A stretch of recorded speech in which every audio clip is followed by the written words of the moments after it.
What keeps you motivated? I think a little bit of, I don't want to say pride, but that pride is definitely driving me.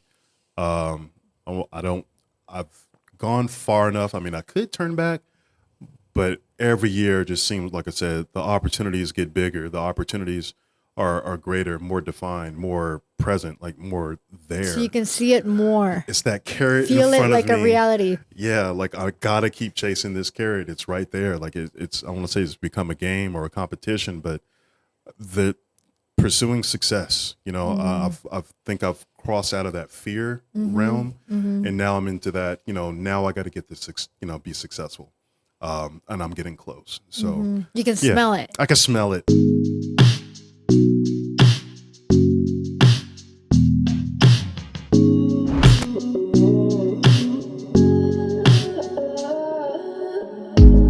And we have a great guest with us today. We have William Brown, and we've been learning about all the stuff that went into his business. And now I want to focus a little bit more on the drawbacks, because our first episode was very rosy, all the good sides. But is there anything that you did not anticipate that ended up being a huge headache about having your own business? Where do I start? There's many. There's, well, yeah. I mean, there's a lot of forms. So the administrative part of it has been the headache. That's probably where I spend most of my time as a business owner. Is filling out paperwork, writing. Either not just writing the proposals. That part's kind of fun, right? But becoming But to a start, vendor. even to start a business with the state of Georgia, what is like the first step you had to do to make it like legally a business? Do you remember what was the first important thing that you had to do? So yeah. So after LegalZoom did the state establishment or formation, then for instance, for So me, the corporation the corporation, first right? with LegalZoom, which is like a website that just did it for you. That's right. So LegalZoom.com, you go there. That was the easiest way for me. And then after that, I've been recognized or my company's formed. And then pursuing the business license with the city of Atlanta, which was relatively straightforward.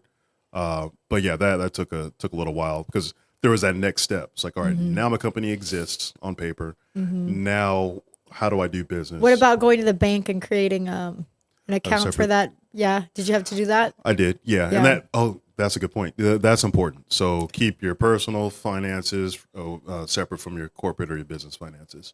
So yeah, the opening a bank account. I mean, it's simple. Once you have your company established, then essentially you could go in Just and open it with that name. yeah, get your credit established. Also your checking account or a savings account, whatever the case may be. But essentially you're opening all your business accounts, your business financial accounts once you're established. So definitely wanted to. That was like one of the steps after my business was formed and recognized by the Secretary of State of Georgia. But yeah, that's definitely important. And there's like an annual fee, right? That you have to keep up the corporation that you pay the government every year. Every Yeah? year, yeah. So just paid mine a couple of weeks ago. So that's, I think it was $150 for the business license in the city of Atlanta to do business in Atlanta, and also I think $50 annually with the Secretary of State to renew your business entity. So since you're not retailing a product, is there a tax the city of Atlanta ever collects from you or not really? Because you're more of a service, right? Right, more of a service. So that's a good point. So yeah, that's one of the benefits of just providing a service where I'm not selling products. From time to time, though, although it is a service, and I am required to collect taxes, so I add that on to the invoicing with my price quotes. So I have paid taxes a number of times for sales, so or selling pieces of equipment. Right, If okay. I wanted to remove something out of my inventory. So paying taxes on it. What is your But yeah. inventory? What do you carry? So cameras, I carried a couple of starting off the company. I had a couple of older drones to get started and sold those off because after a while, I mean the technology improves here and there, Right. but at the same time, it's like what let me get some money off of these things now while they're worth something before it get too far down the road and it just becomes a paperweight. So, yeah. What about the taxes? Do you have someone doing the business taxes, or you just do them yourself? No, definitely What do not. you recommend for people to do? Yeah. Right. So that was a little more, between time and, accounting is not my profession, that, Or QuickBooks, a lot of people just kind of try to do it themselves, but I don't know. Right. They're definitely more brave than I am. I mean, I keep all my records usually, using Excel spreadsheets. So I have that all set up to, basically balance, what am I trying to say? So, of course, you have your profit and loss forms that you have to submit, and then also just my balance sheet, essentially. So running totals on expenses, operational costs, sales, et cetera, et cetera. But no, I do not do my taxes. I let a professional do those. So is it every to take care month of you all have that. to show your accountant those things, like what happened in that month? Or do you wait till the end of the year and like come up with like a bunch of documents? Well, conveniently, no. But I guess the blessing that business isn't booming, like super huge, right? That I could do it at the end of the year. I could do it, once a year. Can bring in all the paperwork. Right, bring in all the paperwork. I'm super organized. Just in case someone's listening, IRS. Keep all my records. Keep all my records. So yeah, just once a year. So yeah, you could pay monthly. You could file Right. monthly. You could file quarterly or something like that. But for me, in my situation or That's more my like circumstances- restaurants or people that are like generally like daily sales or whatever. They probably want to do it monthly or For sure. Yeah, I'd hate to see that bill at the end of the month, Yeah. end of the year, right? But yeah, someone that's really passing through a lot of funds, payroll, et cetera, a lot of Right. inventory, things like that, a lot of turnover. Right. But yeah, for my business, my LLC, it's once a year, and that's Once worked a so year. far. Mhm. Okay, so other than the taxes, then having to get a corporation, the bank account, what other the business license, what other things like are part of that? Like, I wouldn't say tedious, but that kind of like process that we may not know exists Let's see. was part of anything that surprised you from the process, or did you feel like everything was pretty straightforward and easy? For the most part, everything's straightforward. There's really not a lot of cost to pursue business. And what I've done is, again, getting my name out there or getting Plan V drone aerials out there and, going to like developer websites and registering with them, which is free, showing them or registering with them as a potential vendor providing services to them. Same with the state, different cities, different local governments, registering just across I would literally ride down the interstate or, down the road.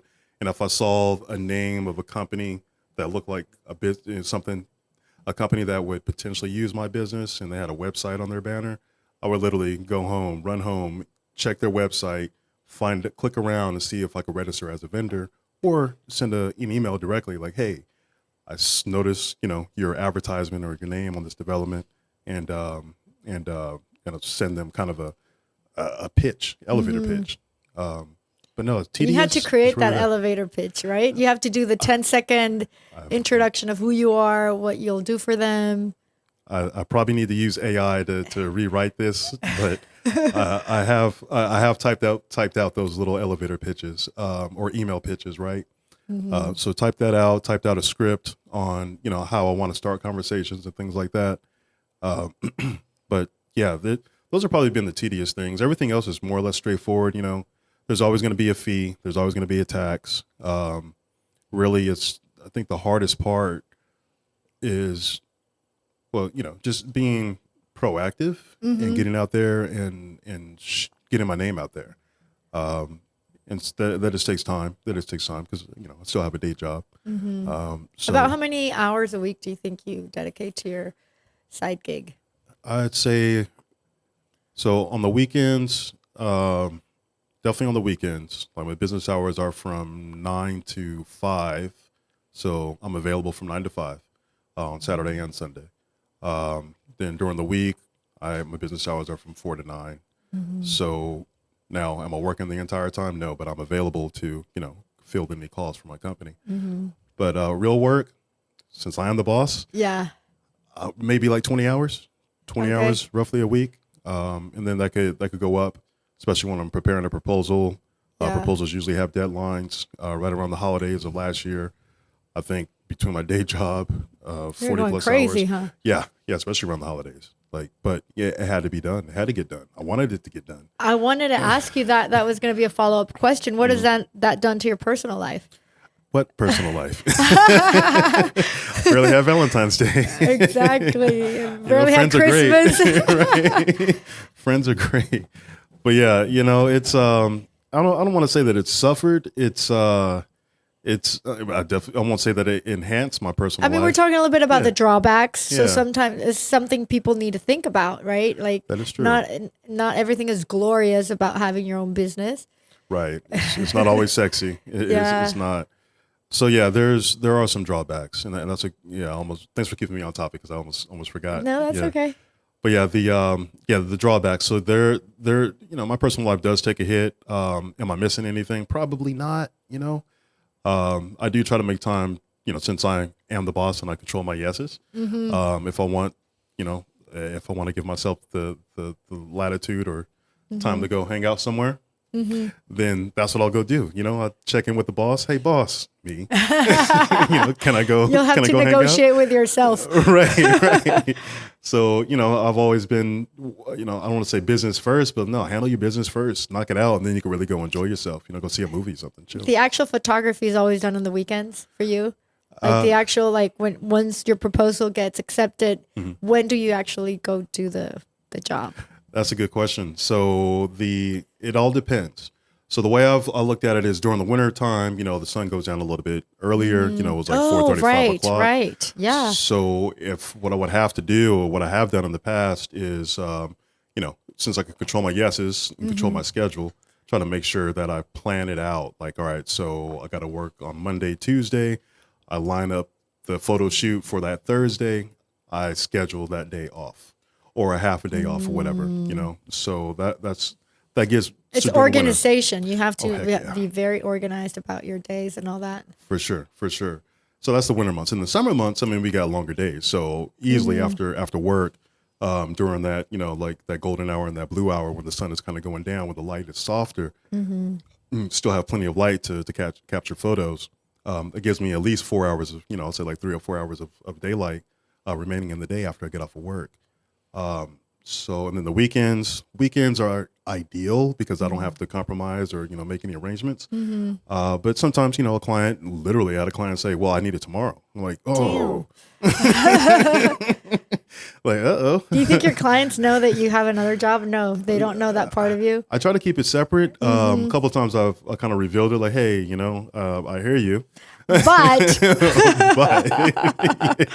this is not my full-time job. And the one guy, he looked at me, he's like, oh, okay, so you don't need the money. It's like, oh, what?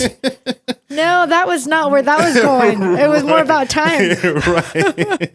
It's like, oh, dude, so I revealed that at the end of the job, and I hadn't heard from that particular person since then. But, it's, again, I get to control my yeses. I like that. Control your yeses. Like, I feel like it's one of those phrases that you had when you were little and you were putting on a cup or something.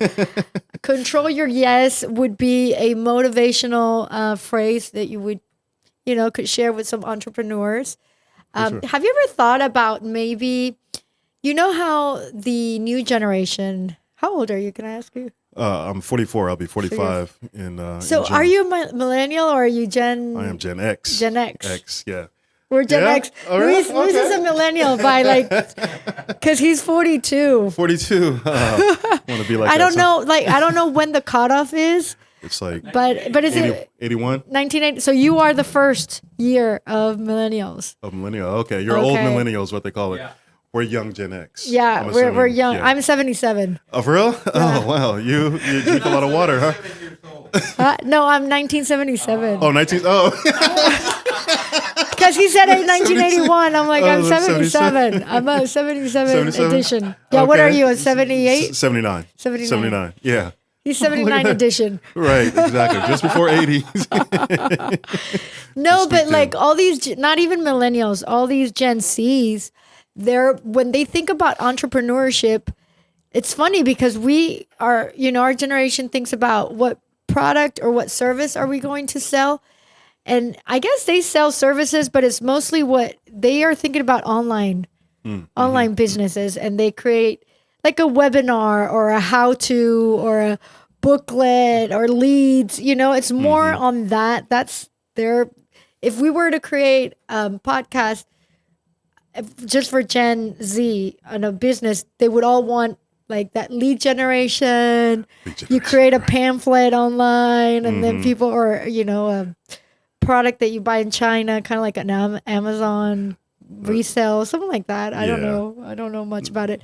But have you considered like having some online presence like that where maybe you could create, because I like the control your yeses, maybe where you could show people how to start their business, or has that never even crossed your mind? It crossed my mind a couple of times just to, I had, when I worked down at the airport on a project, one of my managers or one of the big bosses, he was like, now that you started your business, you should, jump on YouTube or, some of these like a video coaching apps. kind of thing. Exactly. He was like, now, show yourself, portray your, I don't say portray, but, now speak to it as an expert, teach it, et cetera, et cetera. That just takes way too much bandwidth right now. Like I don't have the energy for it. And that's why later. you have to like it. Like I think that both Luis and I definitely enjoy the I don't know, the whole microphone thing, the whole talking. It's something that comes natural. And when you don't feel like doing it, I don't think that you should, just because other people are doing it. Right. And they're making money, whatever, you stick to your thing. They're making money off of it. Like, you don't want to, William? Well, because it's part of the motivational thing, helping the younger generation or people, maybe your generation that have these fears to start a business. Again, the whole minority thing. A lot of people believe they are incapable or it's not for them. Right. They've never thought about it. So it's kind of like inspirational, motivational. But speaking of that, what motivates you every day to show up for your business when things are not looking, when it's not a great month, when maybe you've been tired and sick and customers are being unreasonable, they want something tomorrow. What keeps you motivated? I think a little bit of, I don't want to say pride, but that pride is definitely driving me. I've gone far enough. I mean, I could turn back, but every year just seems, like I said, the opportunities get bigger. The opportunities are greater, more defined, more present, like more there. So you can see it more. It's that carrot Feel in front it like of me. a reality. Yeah, like I gotta keep chasing this carrot. It's right there. Like it's I want to say it's become a game or a competition, but the pursuing success. I think I've crossed out of that fear realm, and now I'm into that. Now I got to get this. Be successful. And I'm getting close. So you can smell it. I can smell it. Like I can just right there, but it's just waiting. It's kind of like going to the gym. You don't want to go. Right. You're not motivated, but you start seeing the results. You start seeing like your shoulder more defined or a little line here, and you're like, damn it, I better keep at it, right? Right. Because you can see the results. Start seeing results. Yeah, incremental, small, but nonetheless, there's still results. So yeah, that's what keeps me going, because I think. Just like, I look at it like I'm gonna get my payday. I will get recognized. I will land this contract. This will all be worth it. It's not, personal life, I manage it, a little bit older now, so I'm not like ripping and running, right? Do you have kids? I do have one. So Zoe Ranielle Brown, hi baby. So she'll be 14 this summer. Oh my gosh, a high schooler? You're right. And a girl. No. So, but no, she's not at home. So that does afford some flexibility with my time too. Right.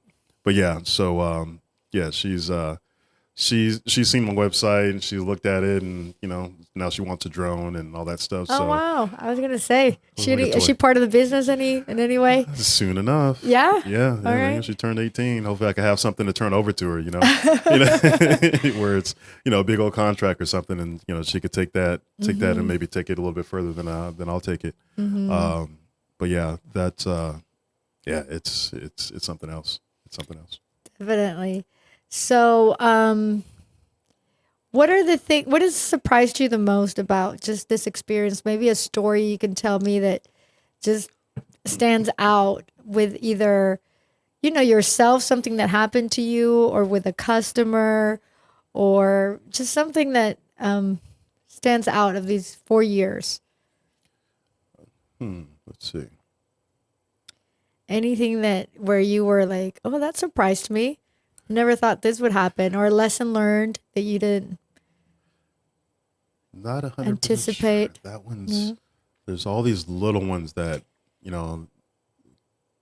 just reveal something new. Like, okay, this is. Or have you made a great friend because of this business, or something that something like that? Yeah, you know what? I have met a couple of good people that are in the same industry as I am, where it's about drone photography or aerial photography, but also surveying. So also look at it using these drones as a tool for surveyors, surveying, a little bit engineering, some 3D capture and stuff like that. So as a matter of fact, one of the guys that I was going to team up with, or I reached out to team up with me on a project that unfortunately we didn't get, he reached out to me today, ironically. So he asked me, how business is going, et cetera, et cetera. I haven't responded to him yet, but I'll give him a shout later on this evening, and I'll make sure that he checks out our podcast or your podcast hour. Yeah, already. No, I like it. I like it. He's taking ownership of it. No, Right. it is important, and I'll follow up with something you said earlier about that. But yeah. Sure. So what I consider a friend, definitely in the industry. He sounded like he had my back. He was willing to try to help out with a proposal. He seemed to be willing to go, to deliver that service to this particular client. And he's following up. That's another big thing, following up with potential partners, potential clients, et cetera, just to kind of build that rapport, build that relationship, and try to build that familiarity. Yeah. Like, hey, we're friends. So Yeah, I got to give yeah. Rosario a shout a little bit later. Yeah. Yeah. So that was pretty cool. Other things, so you got to get to work commercially to use your drone commercially. You have to get a license, a certification. Okay. So do you have to go to course or just online something? So you could find some free courses online. I like to be organized. So that's the other quality that you get from Plan V Drone Aerials, where you have a certified drone pilot that is not just organized, but also followed a credible certification course. So that means your drones don't crash? Is that what it means? I won't crash a drone or I won't get sued for flying where I'm not supposed to fly, so that'll protect the client and protect myself and my company. So the cool thing about, going through that certification process, which wasn't too expensive, like I said, low barriers to entry. I don't need a whole bunch of competition. So, don't try something else. You're going to inspire a lot of people. Right. But, find that company, that business opportunity that has a low barrier to entry, but so the pilot course or the certification exam was down there by the airport. So, you hear these airplanes flying overhead and stuff and, and you're sitting here taking this exam that's related to these pilots. To these flying, yeah. Right. So. Well, you're going to be a pilot really cool. At the end of the day, right? Right. You got your diploma as a pilot. Right. I can fly an unmanned aerial vehicle. You know what I mean? So, a little a little buzzer. A little buzzer. But you mentioned something earlier that it was your pride that kept you motivated. And I think that if we were to speak to the big entrepreneurs that we can think about, I don't know, Bill Gates, Bezos, what do you think it's also their pride that keeps them just, on top of their game? Or what would you think most entrepreneurs share in terms of qualities or characteristics that they have to have in order to be a successful entrepreneur? Yeah, I would say pride would be one of them. Probably a little bit of ego. I try my best to manage my ego. But I would say that is a way to manage your ego, since we all have an ego. And it's often associated as this like negative thing. Right. But one way to turn back that negative and spin it positively is to use it like every day with creativity and for something, like a business or helping other people, right? True that. Yeah. I mean, it doesn't have to be a bad thing. But to you, your ego means that it's like, or when you say your pride and your ego, is like it has to be done well. It has to be done well. Because you're a perfectionist, right. Maybe? You think they all... little AR. Yes. A little AR. And I, a little bit of pride, representing me, representing my family to some extent, but definitely representing me. It's a reflection of a lot of things, it kind of bleed into, my personal and professional life. Mm-hmm. So yeah, there's, I do want a good job, do a good job. Mm-hmm. I don't want to embarrass myself out there. I'm willing to take some chances, but, I think, so maybe pride, ego, maybe not a super big ego, something manageable. So that way clients will want to deal with you. Then it's having a decent idea, having confidence in that idea, and having abilities and having your confidence in your abilities to do it. Those would be those characteristics. Don't be afraid to make mistakes along the way. Yeah, don't let the ego get in the way of you being fearful, or the perfectionist side of you will make mistakes, obviously. Mm-hmm. Right. And I have to be able to handle that. Yeah. I've had a couple of bruised egos, or where a couple, someone wanted the photograph didn't match the color or the tone that they wanted, so I had to revisit it. But that honest feedback I appreciate, because again, I do want to give the client what they want. Mm-hmm. So of course I naturally said, yes, I will take care of that for you, and I'll redeliver that photo. It's probably not a big deal anyway, right? No, it's not. Once I get it set up, then it makes it easier for me to go back, revisit, and re-edit, and change the color and all that good stuff. And that's been the fun part. That's where the creative part comes in, editing photos, So being out in the field, taking photographs and stuff, that's always fun. I know that Louise recently was talking about photography, getting into photography, right? And it was the editing that he mentioned was fun. Yeah, that's the final result. That's where, you're really baking the bread, right? You could have your first employee here. Right. If the business makes it big. For real. Hey, both engineers, right? Are you an engineer as well? I am. Civil. Yeah. Yep. We used some of his footage. Oh, we've used for our videos? Yeah. What? For one, when y'all were doing like the tour around Atlanta, I think it was. Okay, so you definitely have to insert it into that episode. A little bit of William's footage. I didn't know of this. Oh, really? No, oh, shoot. I just found out that we've used your footage. Yeah, just, that's, helping out a friend, helping out someone that I trust, like just providing a few clips of some, what I'll call like stock video. Well, all I add, cool. ask just for a little credit.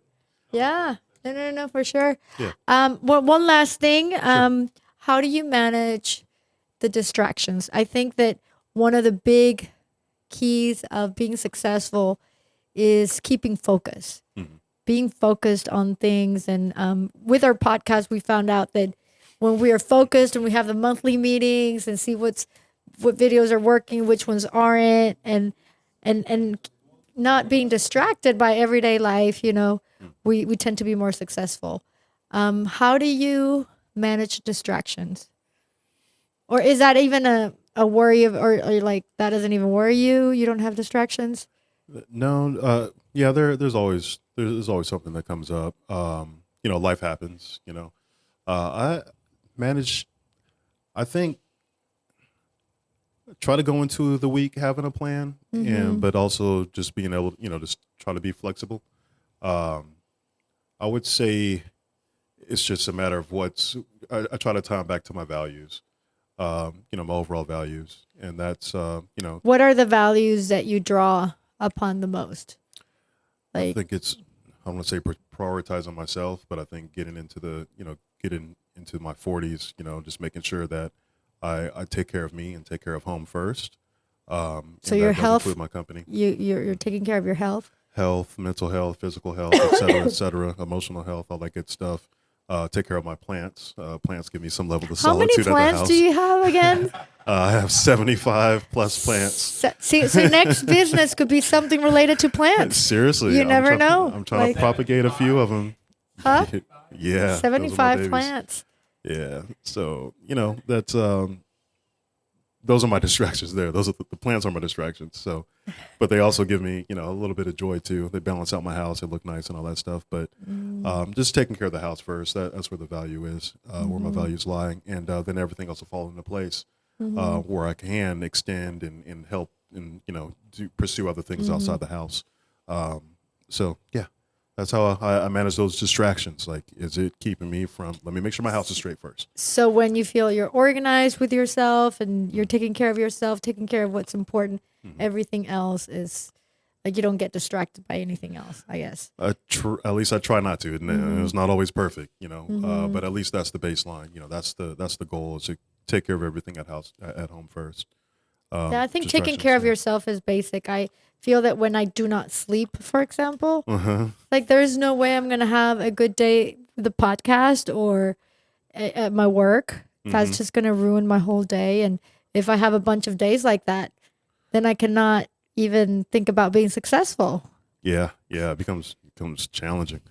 And then that's when those distractions could really take advantage, Or not eating well and all those things. Right. So, yeah, it's just recognizing the distraction and saying, do I feel like dealing with that, or do I want to say yes to that? Exactly. So it seems by just this conversation that we've had, if you had to revisit the time 4 years ago that you decided to start this business, would you redo it?